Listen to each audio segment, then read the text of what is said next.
우리 계속해서 민수기 10장 1절부터 16절까지 말씀 보겠습니다. 민수기 10장 1절부터 16절까지입니다.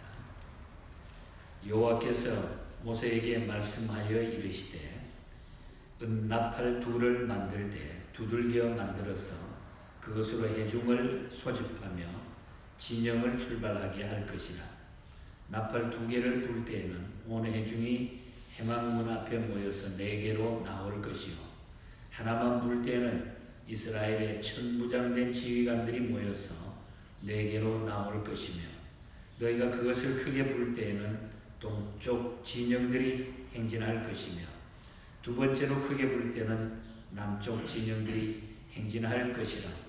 떠나려 할 때는 나팔 소리를 크게 불 것이며 또 해중을 모을 때에도 나팔을 불 것이나 소리를 크게 내지 말며 그 나팔은 아론의 자손인 제사장들이 불지니 이는 너희 대대의 영원한 율례니라.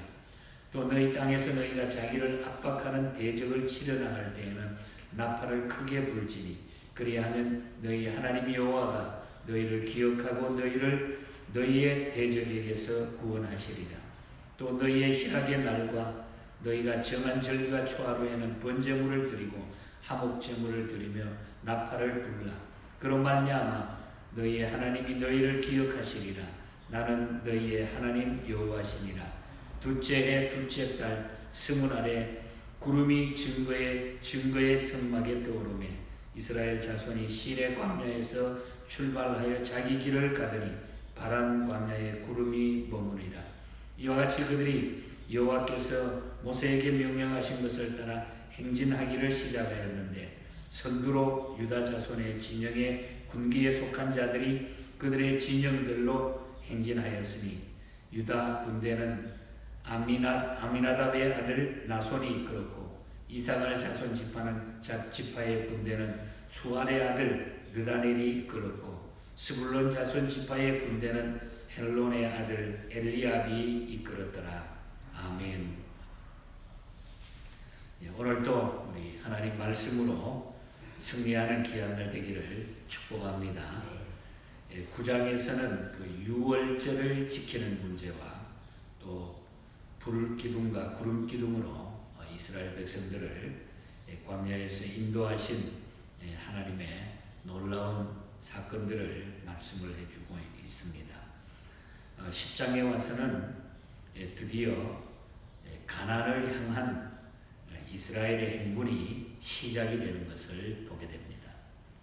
이제 가나안으로의 행군이 시작될 즈음에 하나님은 모세에게 행군 중에 백성들을 효율적으로 통솔하기 위해 가지고 은나팔을 만들어라 하는 명령을 내리고 있습니다. 이 은나팔 제작을 시작하고 있는 것을 보게 됩니다. 그리고 은나팔을 부는 수요와 또 방법에 따라 이스라엘 백성을 통솔하도록 기호를 정하도록 했다 하는 말씀이 구체적으로 나타납니다. 이런 의미에서 볼 때에 이 은나팔 소리는 그 백성을 부르시고 지휘하시는 하나님의 음성이었다 하는 것, 하나님의 명령에 순종하라고 하는 청각의 도구로 바로 이 은나팔을 만들어라고 했던 것입니다. 이제 이 은나팔과 그 신호 규정을 우리가 통해서 다음과 같은 신령한 교훈을 얻을 수가 있습니다. 오늘 아침에 은나팔을 만들어라고 하는 또 거기에 대한 신호에 대한 이야기와 이제 시내 광야에서 바란 광야로 옮겨가는 이스라엘 백성들의 그 움직임에 대해서 잠깐 동안 우리가 말씀을 묵상해 보도록 하겠습니다. 먼저 3절부터 10절 사이에 보면은 가난 목적까지 가려고 하면은 나팔 소리에 귀를 잘 기울여야 된다. 나팔 소리에 대해서 말씀하고 있습니다. 이스라엘은 구름 기둥과 불 기둥으로 인도하시는 하나님의 직접적인 인도하심을 받았지만은 약 200만 명이라는 거대한 집단을 지휘하고 통솔하기 위해서는 다른 신호들이 필요했습니다. 한번 우리가 상상을 해보시기 바랍니다. 200만이 넘는 사람이 한꺼번에 움직여가는데 거기에 무슨 통솔하는 신호가 필요하지 않겠어요? 그냥 따를 수가 없습니다. 이러한 필요에 의해서 하나님께서는 모세에게 은나팔을 만들 것이라고 명령을 했습니다. 그 쓰임과 용도에 대해서도 아주 자세하게 지시해주고 계시는 것을 보게 됩니다. 이제 이스라엘이 진행할 때에 200만 명이 넘는 대집단이 한꺼번에 움직일 때는 많은 소음이 났을 것입니다. 별별 일이 다 일어났을 거예요. 그런 속에서 그들이 하나님이 지시하는 나팔 소리에 귀를 기울이지 않으면은 그들은 하나님이 인도하시는 가나안의 목적지까지 평안하게 가지 못했을 것입니다. 어떻게 어디로 가겠어요? 이 사람은 이쪽으로 가고 한 무리는 저쪽으로 간다 그러면은 아마 목적지에 못 갈 수도 있다고 하는 그런 얘기입니다. 그러므로 이 약속의 땅을 향하는 백성들은 행진 중에 있을지라도 항상 그 나팔 소리에 귀를 기울였던 것입니다.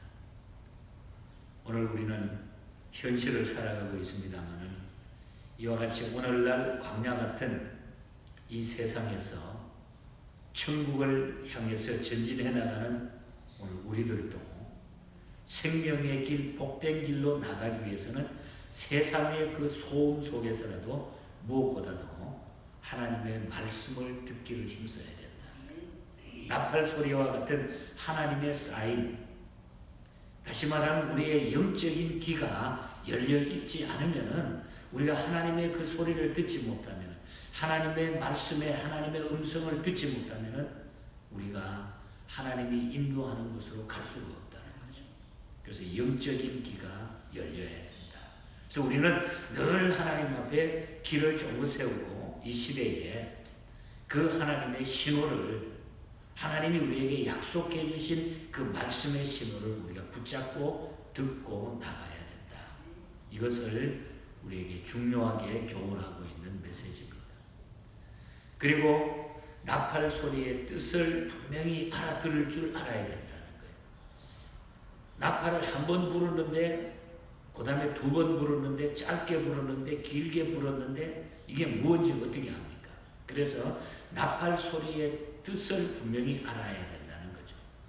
이스라엘 회중은 은나팔 소리를 듣는 것만으로 끝나지 않았다는 것입니다.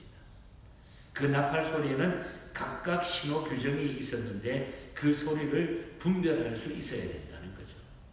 그 신호 규정을 요약하면은 오늘 성경에 보니까 3절과 4절에 보면은 은나팔을 동시에 불면은 회중의 지팡이고 또 하나만 불면은 족장들의 지팡이였다. 동시에 많이 여러 개를 불면은 모든 회중이 집합을 해야 되고 딱 하나만 불면은 족장들이 집합을 할 수 있다. 그러니까 소리 구분을 해야 된다는 거죠. 그 다음에 은나팔을 1차로 불면은 동편 진들이 행진을 하고 또 2차로 불면은 남편 진들이 행진을 하게 되고 아주 기가 막힌 그 신호를 만들었습니다. 5절과 6절에 보면. 그리고 또 7절에서 9절 사이에 보면은 회중을 모을 때는 크게 불지 말고 그냥 짧게 끊어서 불라고 했습니다. 그리고 전쟁 출전 시에는 크게 소리 나도록 길게 부르라고 했어요. 그러니까 모든 나팔 소리에 규정을 만들었다 하는 것을 보게 됩니다. 이처럼 다양한 신호 규정을 정확히 파악하지 못했다고 한다면 거기에 아마 분명한 심각한 문제가 발생했을 수도 있다는 것입니다. 혼란만 오히려 빚었을 것입니다. 마찬가지로 오늘날 하나님의 백성된 우리가 하나님께서 전하시는 거룩한 명령을 온전히 이해하지 못하고 하나님의 말씀의 뜻을 분별하지 못한다고 하면은 우리의 신앙 여정은 혼란과 당혹에 빠지게 될 것이라고.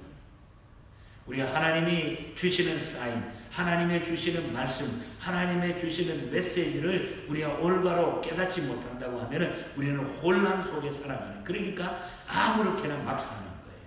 하나님이 지금 심각하게 우리에게 명령을 해주시는데도 불구하고 그것이 무슨 소리인지도 모르고 이 때가 어떤 때인지도 모르고 게을러가지고 내 편하게 내 생각만 하고 살아가게 된다는 거예요. 멈춰야 하는지 전진해야 하는지 지금 전쟁을 하고 있는지 이 소리가 그걸 구별해야 된다는 거죠. 그러므로 우리는 항상 하나님의 뜻이 무엇인지 분별할 수 있도록 하나님의 말씀을 올바로 배우고 그 하나님의 말씀을 붙잡아야 된다는 것입니다. 말씀을 바로 배우고 깨닫는 지혜가 있어요. 그래야 우리는 이 시대를 이겨나갈 수 있는 줄 믿습니다. 그 광야에 200만 명이 넘는 그 그냥 복잡한 곳에도 하나님의 말씀이 다 통솔했다는 거죠.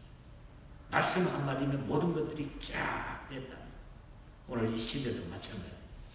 하나님의 말씀 안에 살고 말씀에 귀를 기울이고 말씀을 붙잡은 자들에게는 이런 하나님의 인도하심이 분명히 있는 줄 믿습니다. 걱정할 것이 없다. 하나님의 말씀에 귀를 기울이며. 그 다음에 11절에서 16절 사이를 보면 이제 이스라엘 백성들은 행군을 시작을 합니다. 그렇게 나팔 소리를 정해놓고 행군이 쫙 시작이 돼 시내 광야를 떠나가지고 바란 광야로 행군하기 시작을 합니다. 그들은 언제까지나 시내산 밑에 머무를 수가 없었습니다. 이제 그것을 벗어나야 돼요. 그래서 이제 율법을 받았으니까 모든 메시지를 받았으니까 기쁨과 자유가 있는 가나안으로 나가야 했습니다. 그래서 그들을 인도하는 신호에 구름이 떠올랐고 그 구름이 인도하는 대로 쫙 나가는 거예요. 11절에서 13절 사이로 구름이 인도하는 대로 따라 나갑니다.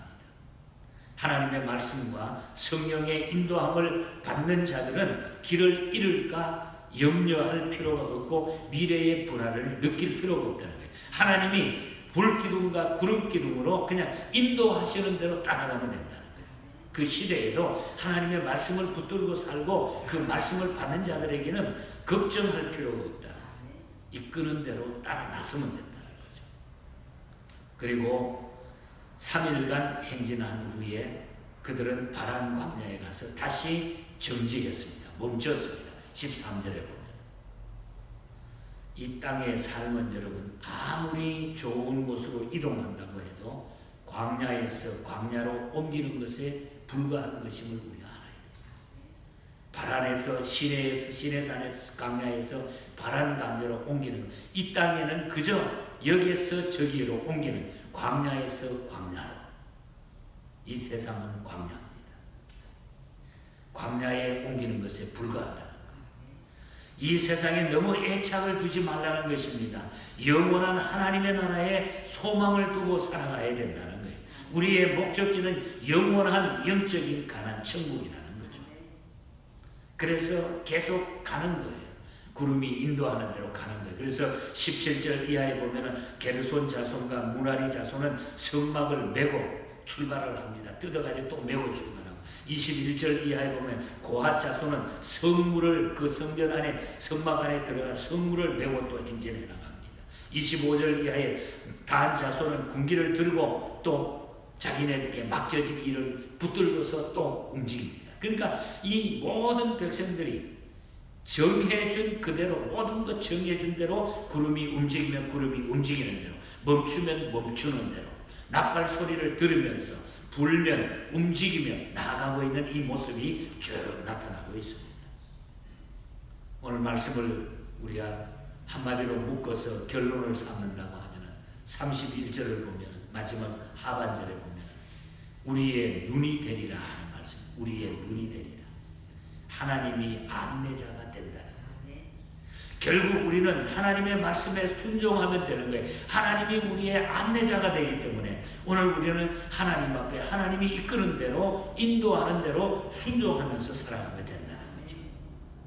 이것이 오늘 우리에게 이 땅 위에 광야 생활에 주어진 인생길이라는 것입니다. 진정한 행복과 진정한 삶의 중요한 이 의미는 이 하나님의 명령을 따르고 순종함으로 우리는 영원한 가난 천국에 들어가는 것인 줄 믿습니다.